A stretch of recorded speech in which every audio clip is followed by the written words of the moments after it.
নমস্কার প্রিয় দর্শক, আমি সোমা বেঙ্গলবিট থেকে বাংলার হৃদয় স্পন্দন। প্রিয় দর্শক, রাজ্য সরকারের দুর্নীতির তো কোনো তুলনা নেই। যেদিকেই হাত দেবেন শুধু দুর্নীতি, দুর্নীতি আর দুর্নীতি।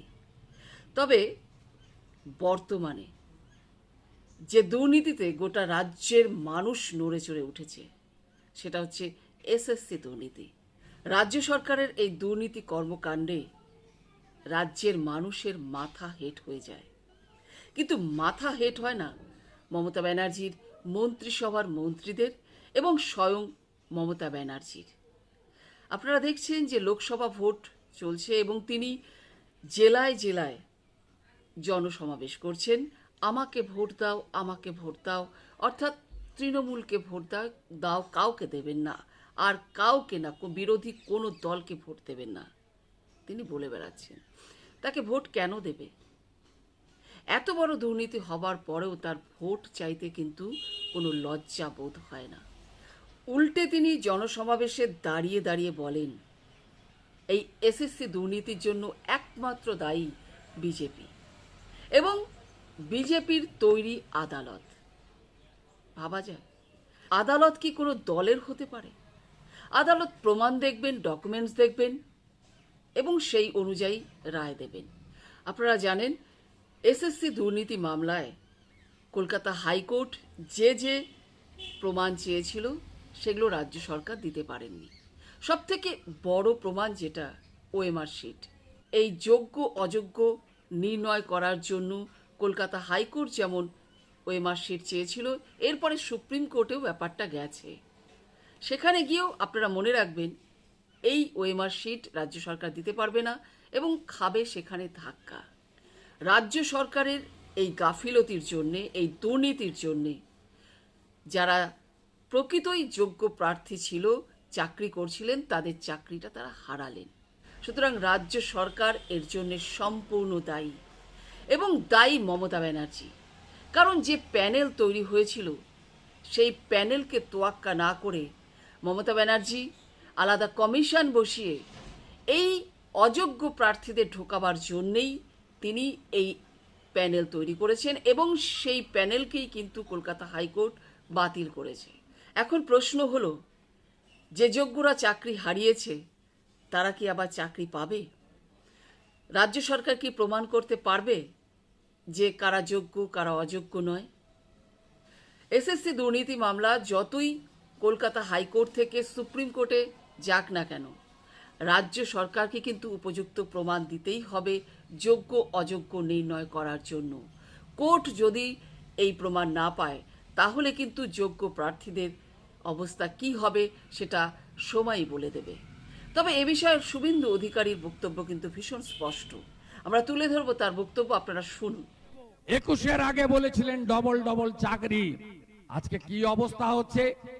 আজকে হাইকোর্টের রায় সুপ্রিম কোর্টে স্টে অর্ডার হয়নি একটা পোরশন ছাড়া। এর জন্য দায়ীকে কি বলছেন? আমরা দায়ী।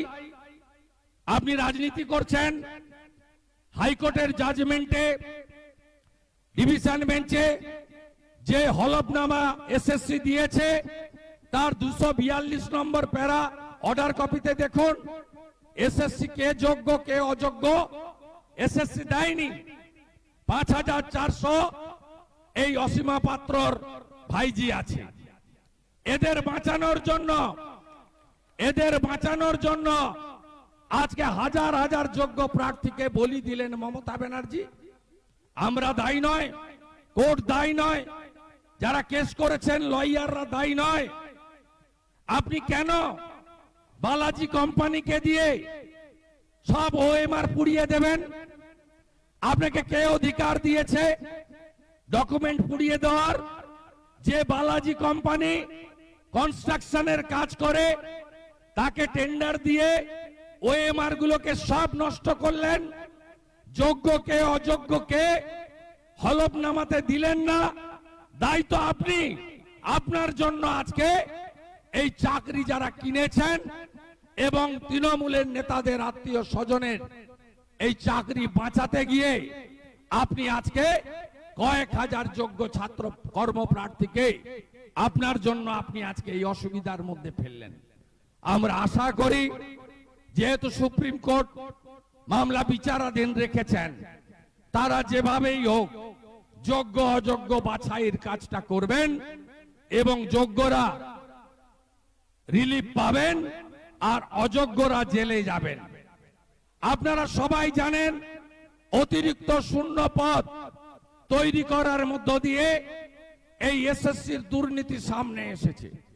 যে সংখ্যায় শিক্ষাকর্মী বা শিক্ষক আজকে নোটিফিকেশন হয়েছিল, তার থেকে অতিরিক্ত নিয়োগ হয়েছে। এই নিয়োগকে বৈধ করার জন্য কবে ক্যাবিনেটের মিটিং হয়েছে? 5ই মে 2022। ওই দিন ক্যাবিনেটের মিটিং হয়েছে মমতা ব্যানার্জির নেতৃত্বে, এবং পুরো ঘটনার জন্য এই চোরেদেরকে বাঁচানোর জন্য যে সমস্যা আজকে তৈরি হয়েছে, এর জন্য কোর্ট দায়ী নয়, লয়াররা দায়ী নয়, আবেদনকারীরা দায়ী নয়, বিরোধীরা দায়ী নয়। দায়ী যদি কেউ হয়, এই ঠগি পিসি মমতা ব্যানার্জি দায়ী। প্রিয় দর্শক, আপনারা শুনলেন শুভেন্দু অধিকারীর বক্তব্য। এবার আপনারাই ভাবুন, তিনি যে বললেন এ বিষয়ে সম্পূর্ণভাবে মমতা ব্যানার্জি দায়ী, এ বিষয়টা কি ঠিক?